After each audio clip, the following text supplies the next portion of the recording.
convosco. Ele está no meio de nós. Proclamação do Evangelho de Jesus Cristo segundo João. Glória a vós, Senhor. Naquele tempo, disse Jesus aos seus discípulos: Se alguém me ama, guardará a minha palavra, e o meu Pai o amará, e nós iremos e faremos nele a nossa morada. Quem não me ama, não guarda a minha palavra, e a palavra que escutais não é minha, mas do Pai que me enviou. Isso é o que eu vos disse enquanto estava convosco. Mas o defensor, o Espírito Santo, que o Pai enviará em meu nome, ele vos ensinará tudo e vos recordará tudo o que eu vos tenho dito. Deixo-vos a minha paz eu dou, mas não a dou como o mundo. Não se perturbe, nem se intimide o vosso coração. Ouvistes o que eu vos disse?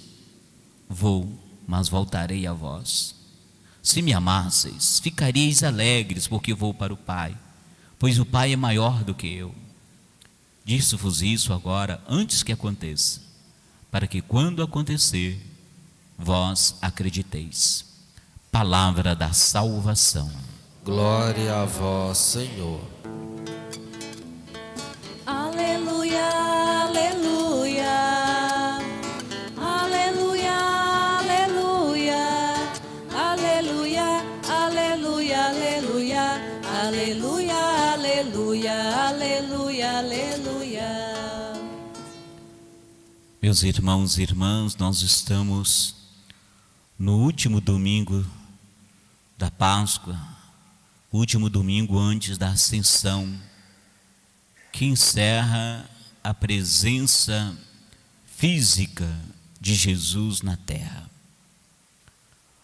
Quando Jesus anuncia para os discípulos a sua morte, a sua ida para o Pai, isso provoca uma tristeza muito grande entre os discípulos. E é aí que Jesus garante a eles que não nos deixará sozinhos. Pelo contrário, Ele vai continuar presente de outras formas, mas Ele está conosco. Sobretudo, quando nós vivemos o mandamento do amor, como a liturgia do último domingo nos trouxe, é aí que Deus vai se tornando morada em nós. Porque uma das mais belas definições de Deus, São João nos dá, que Deus é amor. E quando nós amamos, Deus está aí, né? Portanto, aqui a primeira leitura dos Atos dos Apóstolos, nós vamos vendo como que Deus está presente, como Ele se faz presente na vida das primeiras comunidades. As primeiras comunidades, elas vão encontrando muitos desafios, mas nós não estamos sozinhos. Deus vai se fazendo presente no dia a dia da vida das primeiras comunidades cristãs, como nós ouvimos hoje na primeira leitura. Esse texto traz uma discussão que ela é início de uma discórdia sobre a aceitação dos pagãos na comunidade.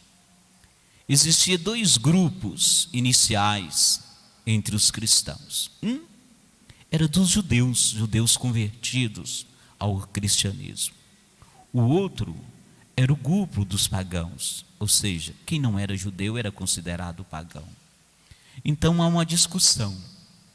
E agora? Os judeus traziam com eles alguns costumes que eles achavam essenciais. Os pagãos não. Eles não achavam aqueles costumes importantes. E a grande questão era: como acolher os pagãos? Eles deveriam primeiro assumir a condição de judeus para depois tornar cristãos? Essa controvérsia levou a um acontecimento do chamado Concílio de Jerusalém. Ele aconteceu mais ou menos no ano 49, anos 50 depois de Cristo. E essa questão foi refletida com os apóstolos. E depois de uma reflexão, eles escolheram 2 e enviaram à comunidade uma carta que nós ouvimos no texto de hoje. Uma carta com orientações bem definidas. Nessa carta, eles falam da decisão de não impor nada aos pagãos. Não impor nada. Simplesmente, ele orienta a comunidade para evitar algumas atitudes que causavam constrangimento para os outros, como os judeus não aceitavam, em hipótese alguma, comer carne de animal sufocada, de comer sangue e outras coisas. Não proibiram, mas assim, olha,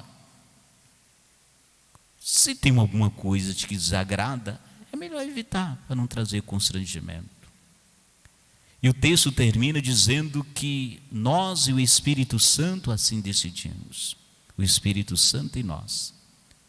Vejam que a comunidade, ela vai sendo orientada pelo Espírito Santo para viver a caridade, o respeito pelo outro, o respeito pela diferença, a resolver os conflitos no amor, na concórdia. Existe um mantra que diz assim, onde reina o amor, Deus aí está. Deus sempre está presente, sobretudo quando nós somos capazes de vivenciar a prática do amor, mas esse amor verdadeiro, que é capaz de respeitar, como eu disse, as diferenças do outro, que é capaz de dialogar, como nós ouvimos no texto da primeira leitura. E aí nós temos a segunda leitura, um texto do livro do Apocalipse. Esse texto traz para nós a descrição da Jerusalém celeste. O que é a Jerusalém celeste? É a sociedade perfeita, porque a comunidade naquele tempo vivia um tempo muito difícil de perseguição. E diante do sofrimento, João tem um olhar, uma visão da Jerusalém celeste, que é a cidade, a sociedade perfeita, que vive o amor e Deus ali se faz presente. O texto nos diz que essa cidade desce junto de Deus e brilha com sua glória. Essa cidade tem muitas coisas especiais. Uma delas nos chama a atenção.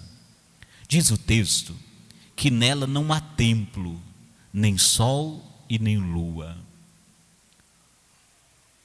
O templo é o lugar que habita Deus, mas não tem templo, porque o seu templo é o próprio Deus. A sua luz é a glória de Deus. Não precisamos de outra luz.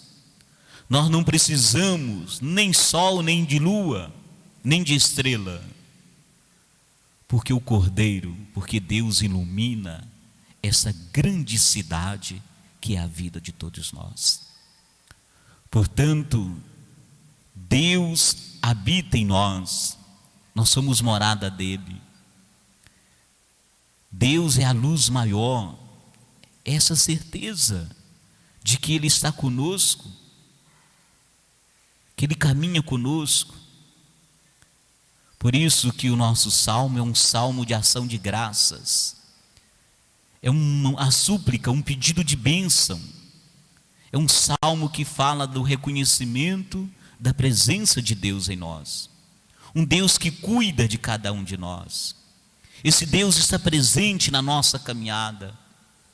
Diz o nosso salmo: se nós colocarmos a nossa confiança em Deus, nada vai nos faltar. Por quê? Porque as bênçãos de Deus, elas provocam alegria, júbilo, ação de graças. Portanto, é um convite de agradecermos a Deus pelos benefícios que nós recebemos dele, pela presença dele na nossa vida. Que Deus nos dê a sua graça e sua bênção, a sua face resplandeça sobre nós. Que as nações os glorifiquem ao Senhor, que todas as nações os glorifiquem. Então, essa presença de Deus em nós. Temos o texto do Evangelho. É o final do discurso de Jesus despedindo dos seus discípulos. E é aqui, num clima de tristeza, de decepção, de angústia, de incertezas, que Jesus promete o Espírito Santo. Portanto, a liturgia nos traz esse discurso. E nós temos como destaque a presença de Jesus no meio de nós, junto com o Pai, quando Ele diz que vai fazer a morada em nós. Diz o nosso texto: Ele vos ensinará e recordará tudo o que vos tenho dito, e vir morar no coração das pessoas com o Pai. Se alguém ama, guarda a minha palavra, e meu Pai o amará, e nós iremos e faremos nele a nossa morada. No tempo de Jesus, morada era o templo de Jerusalém. Agora, para Jesus, morada de Deus pode ser o coração de cada um de nós. Deus faz a morada em nós. Quem guarda a palavra de Deus se compromete com amor, não entrega, Deus permanece, Deus habita. Permanecer nele gera em cada um de nós uma perspectiva nova. É uma relação onde Deus faz morada em nós, onde o amor divino nos habilita a sermos geradores de tantos outros amores. Aí nós fortalecemos a nossa relação, tanto com Deus como uns com os outros. E é nesse ambiente da última ceia de despedida que Jesus diz que só o amor pode manifestar claramente o que é Deus e o que Deus faz. Diz o nosso texto: quem não me ama não guarda a minha palavra, e a palavra que escutais não é minha, mas do Pai que me enviou. Mas o defensor, o Espírito Santo, que o Pai enviará em meu nome, Ele vos ensinará tudo e vos recordará tudo o que eu vos tenho dito. Ou seja, sabendo dos nossos limites, das nossas limitações, Jesus promete que não vai nos deixar sozinhos, indefesos. Ele vai enviar para nós o Espírito Santo. É o defensor, é aquele que não nos deixa esquecer o que Jesus falou para nós. A própria palavra Espírito Santo significa paráclito, o advogado. O Espírito Santo é o nosso advogado, é o nosso defensor. Ele não nos deixa sozinhos. Ele está lá do nosso lado, nos defendendo. Essa certeza que nós temos que Deus é o nosso defensor, Ele cuida de nós. Quem não se compromete em guardar o amor de Jesus, não se compromete com o mandamento. Em seguida, Jesus diz assim: deixo-vos a paz, a minha paz vos dou, não como o mundo dá. Não se perturbe nem se intimide o vosso coração. Essa paz que Jesus nos dá, ela não pode ser confundida com qualquer coisa. Essa paz que Jesus fala para nós não é ausência de conflitos, não é simplesmente uma sensação de bem-estar, é algo mais.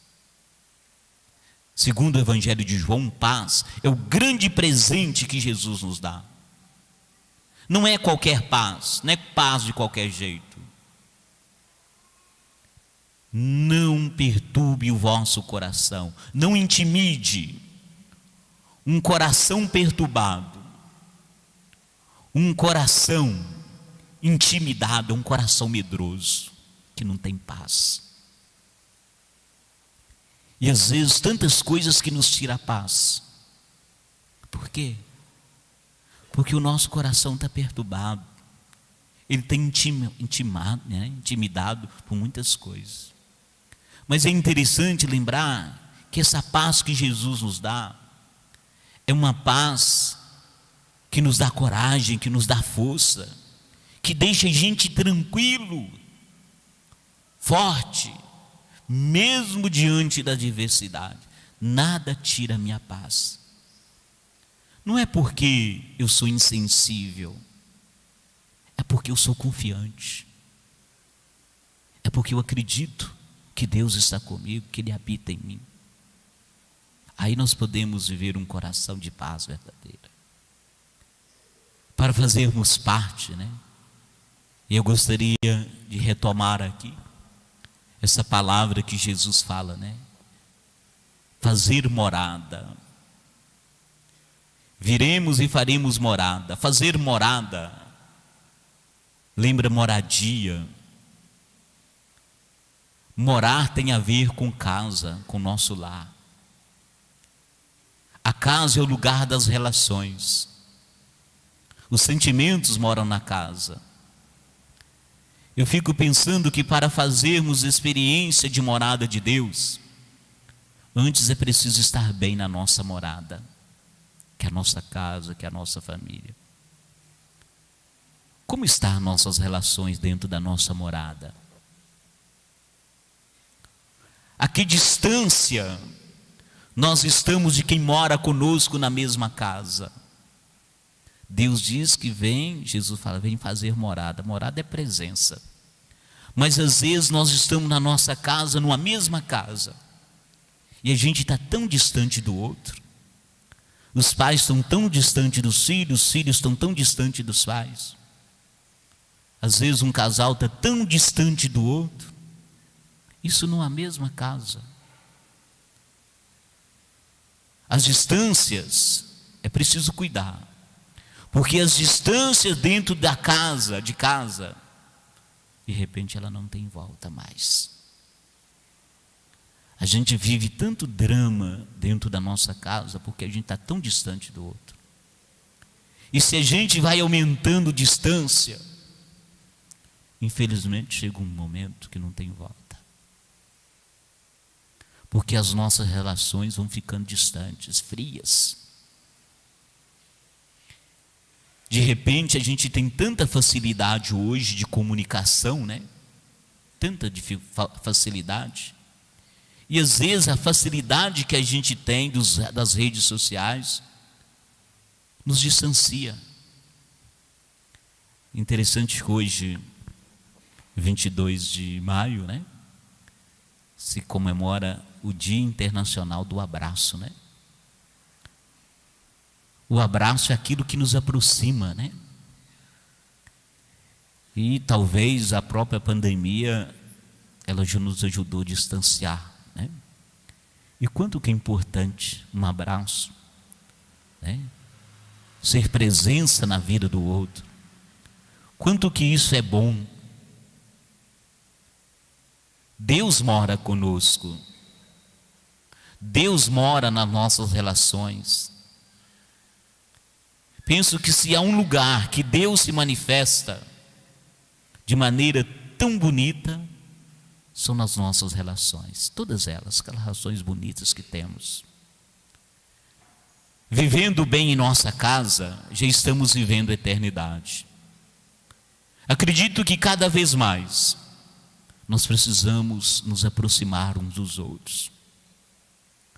Porque quando a gente aproxima, a gente toca na vida do outro.